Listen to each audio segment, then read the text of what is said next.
Oklahoma. I believe the Secretary of Defense has just responded last week and admitted that the $1 billion mission that he led against the Houthis, who do not have a navy, has not restored the transit of U.S. flag commercial vessels through the Red Sea, and in fact has resulted in the loss of 2 F-18 Hornets to the tune of $60 million apiece, as well as, I believe the last count was 7 Reaper drones to the tune of another $200 million. You are blowing through money like my fellow cadets and I did in our first Liberty after basic camp. Luckily, I didn't end up with a questionable tattoo.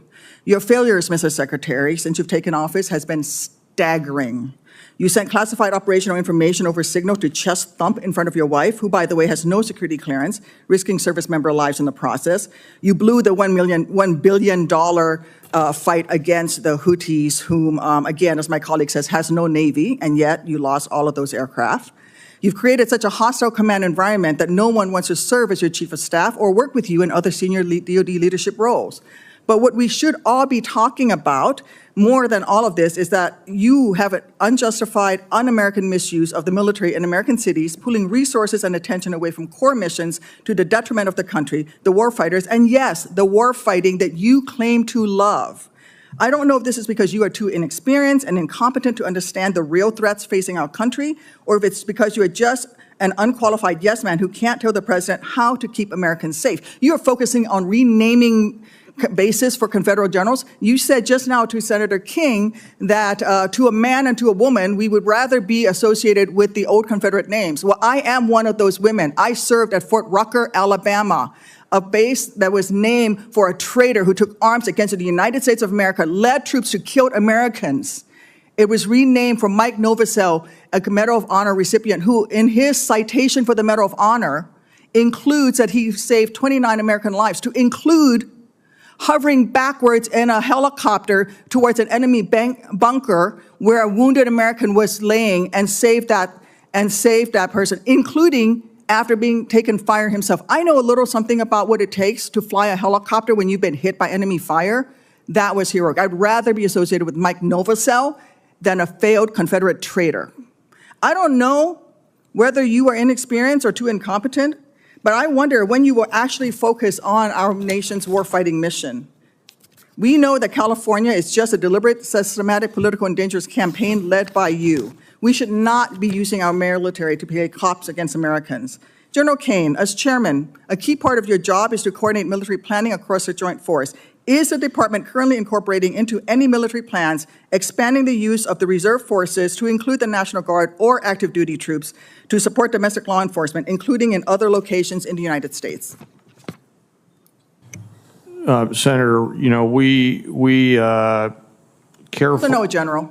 Well, it's not really a yes or no question, Madam Senator. We plan all kinds of different things. I think it is a yes or no question. I'm not aware of anything, but the reason why I'm answering is the tags may be looking at something that I'm not aware of. What are you doing at your level? You're not aware of that happening at your level? Because we know that on his first day, President Trump directed U.S. Northern Command to revise its unified command plan to add new planning requirements to combat, and I quote, criminal activities.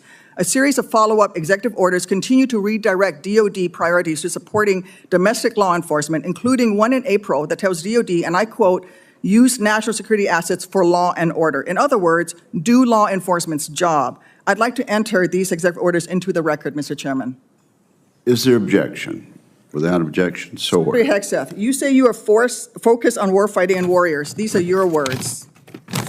Yet you are diverting untold DOD resources and attention to a fundamentally non-military mission of domestic policing. Across the country, we have qualified police officers who are trained for that mission. They know those streets better than the Marines you deploy to Los Angeles, who normally focus on the Indo-Pacific. And you recently approved 700 more troops in 3 other states to do admin and logistics works for ICE. You say all of this is valuable training, but I would much rather have our troops do tough, realistic training relevant to high-end combat. Instead of typing in spreadsheets for ICE, they should be conducting live fire maneuver exercises. Instead of patrolling American neighborhoods and standing in front of federal buildings, they should be rehearsing call for fire missions. We have local police who can stand in front of those federal buildings. And the list of distractions goes on. You are encouraging the DOD workforce to go work for DHS in increasing numbers. You're pulling the military away from facing foreign enemies who literally say things like death to America. and you're putting troops with weapons aimed at Americans.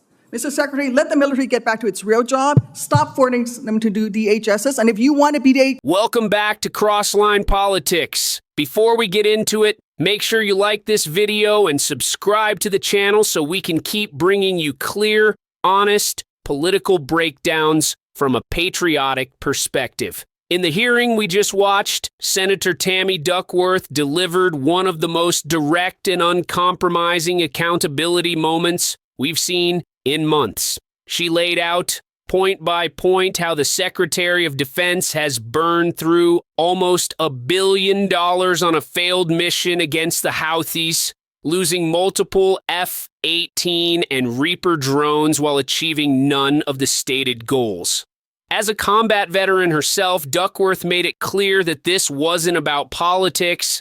It was about competence, credibility, and the safety of American service members who depend on real leadership, not reckless decisions. She exposed the disturbing claim that classified information was sent over unsecured apps just to impress someone at home. She called out the toxic command environment that has driven away senior leaders, and she pushed back against the idea that the military should be used for domestic policing instead of preparing for real national security threats. Her message was unmistakable. Our troops should be training for combat, not filing paperwork for ICE or patrolling American neighborhoods. As a patriot watching this, I believe Senator Duckworth is absolutely right. The military's purpose is to defend the United States from foreign adversaries, not to be misused as a political tool or a domestic police force.